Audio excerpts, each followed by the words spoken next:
Assalamualaikum warahmatullahi wabarakatuh. Bismillah, alhamdulillah, wa syukurillah, la hawla wa la quwata illa billah, amma ba'du.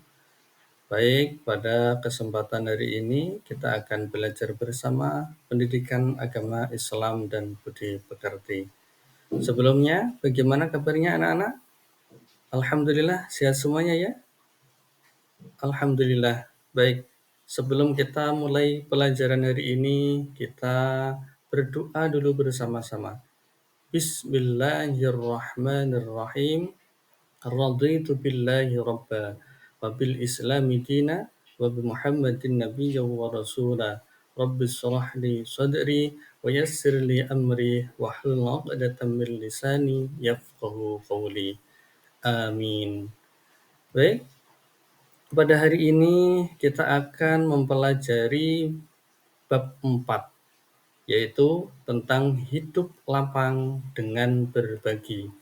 Namun, sebelum kita mulai ke pembelajaran, akan saya sampaikan tujuan pembelajaran yang akan kita capai setelah kita mempelajari materi ini. Jadi, setelah mempelajari materi, peserta didik diharapkan mampu yang pertama, menjelaskan makna zakat dengan tepat. Yang kedua, membiasakan perilaku berbagi sebagai bukti penerapkan makna zakat dengan benar.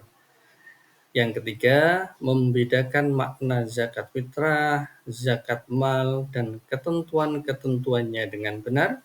Berikutnya, menciptakan ide-ide kegiatan yang serupa dengan makna zakat dengan benar.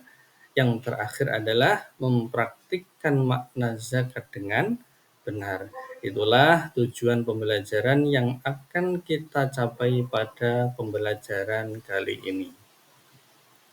Selanjutnya, kita masuk pada materi, yaitu materi zakat. Coba, tahukah kalian makna zakat? Ya, zakat secara bahasa artinya tumbuh, berkembang, suci, dan berkah.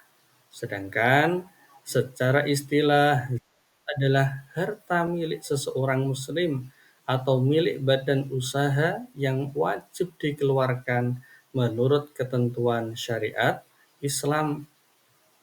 Kemudian, zakat ada dua macam, yaitu ada zakat fitrah dan zakat mal. Jadi, zakat fitrah itu dikenal sebagai zakat jiwa, sedangkan zakat mal dikenal dengan istilah zakat harta. Selanjutnya kita bahas satu persatu mulai dari zakat fitrah dahulu. Jadi, fitrah menurut bahasa artinya bersih atau suci. Sedangkan menurut istilah adalah pemberian bahan pokok menjelang hari raya, Idul Fitri dengan syarat dan ketentuan yang telah ditetapkan. Nah, zakat fitrah ini hukumnya wajib. Adapun orang yang berkewajiban menunaikan zakat fitrah yaitu apabila dia memiliki kelebihan harta untuk makan sehari semalam untuk keluarganya. Kemudian ketentuan menunaikan zakat. Jadi, zakat fitrah merupakan bahan makanan pokok. Bahan makanan pokok negara kita pada umumnya adalah beras. Maka, zakat fitrah menggunakan beras. Jika ada daerah tertentu yang menggunakan bahan pokok selain beras, maka zakat fitrahnya menggunakan makanan pokok di daerah tersebut. Terus, banyaknya zakat fitrah yang dikeluarkan adalah satu syok. Satu syok itu kurang lebih 2,5 kg makanan pokok berupa beras atau lainnya dengan kualitas yang bagus yang dimakan sehari-hari. Jadi kualitasnya harus yang bagus, jangan yang kotor atau yang berwarna kuning dan sebagainya. Usahakan untuk membayarkan zakat itu memakai beras yang betul-betul bagus. Selanjutnya, kapan waktu untuk mengeluarkan zakat fitrah? Baik, zakat fitrah wajib dikeluarkan saat matahari terbenam akhir Ramadan atau pada malam hari raya hingga sebelum sholat Idul Fitri. Namun sebetulnya zakat fitrah boleh dikeluarkan selama bulan Ramadan. Kita lanjutkan ke zakat yang berikutnya. Yang kedua adalah zakat mal. Jadi zakat mal itu disebut juga zakat harta. Zakat mal disebut juga harta yang dikeluarkan oleh seseorang sesuai dengan ketentuan-ketentuan yang berlaku menurut syariat Islam. Adapun yang termasuk zakat mal adalah hasil perdagangan, perniagaan, hasil pertanian atau perkebunan, peternakan atau perikanan, barang temuan, emas dan perak, dan beberapa jenis harta lain yang telah disepakati oleh para ulama. Selanjutnya, ketentuan bagi orang yang wajib zakat. Jadi, orang yang wajib zakat antara lain tentunya beragama Islam, kemudian baligh dan berakal, kemudian bebas dari hutang, dan merdeka atau bukan budak atau bukan hamba sahaya. Selanjutnya, ketentuan harta yang wajib dizakatkan. Ini harta yang Allah berikan kepada kita merupakan amanah Allah. Allah menitipkan kepada kita agar disalurkan secara baik, salah satunya dengan zakat. Harta yang akan dikeluarkan zakatnya memiliki ketentuan antara lain cara memperoleh dengan halal dan baik, bukan dengan mencuri ataupun korupsi. Hartanya berkembang, memberi keuntungan bagi pemilik, hartanya milik sendiri, bukan milik tetangga atau orang lain, dan memiliki kekuasaan untuk menggunakannya. Mencapai 1 tahun yang disebut dengan haul dan mencapai nisabnya. Selanjutnya, ketentuan penerima zakat. Coba siapa yang berhak untuk menerima zakat ini? Baik, jadi penerima zakat itu dinamakan mustahik. Mustahik telah ditetapkan Allah dalam Al-Quran surah At-Taubah ayat 60 yang bunyinya A'udzubillahi minasyaitonirrajim. Bismillahirrahmanirrahim.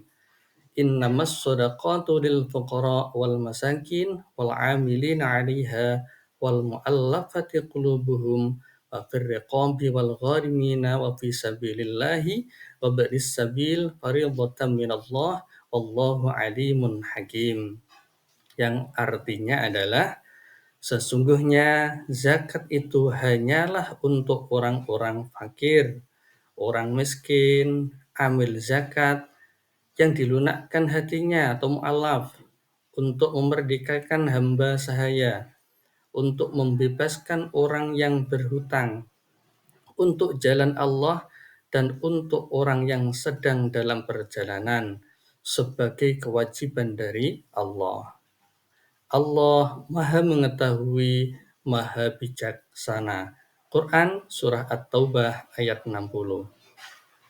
Dari kedelapan golongan tersebut, yang paling utama sebagai penerima zakat adalah fakir miskin.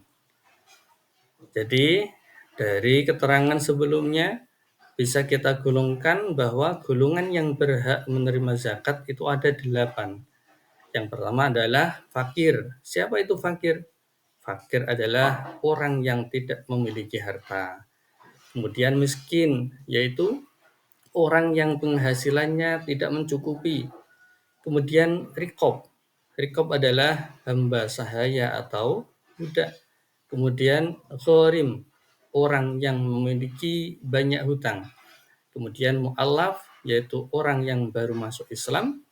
Kemudian fi sabilillah, pejuang di jalan Allah. Kemudian ibnu sabil, atau yang disebut dengan musafir atau orang yang dalam perjalanan untuk kebaikan. Yang terakhir adalah amil atau orang yang mengelola zakat. Dari materi yang sudah kita sampaikan dari awal, bisa kita berikan rangkuman sedikit. Yang pertama, zakat ini artinya tumbuh, berkembang, suci, dan berkah. Jadi, zakat menurut istilah adalah harta milik seseorang muslim atau milik badan usaha yang wajib dikeluarkan menurut ketentuan syariat Islam. Kemudian yang kedua, fitrah atau zakat fitrah ini artinya adalah bersih atau suci. Menurut istilah adalah pemberian bahan pokok menjelang hari raya Idul Fitri dengan syarat dan ketentuan yang telah ditetapkan. Kemudian zakat mal ini disebut juga dengan zakat harta. Zakat mal juga dikeluarkan oleh seorang yang sesuai dengan ketentuan-ketentuan yang berlaku menurut syariat Islam. Kemudian golongan penerima zakat ada 8, yaitu fakir, miskin, riqab, gharim, mu'allaf fi sabilillah, ibnu sabil, dan amil.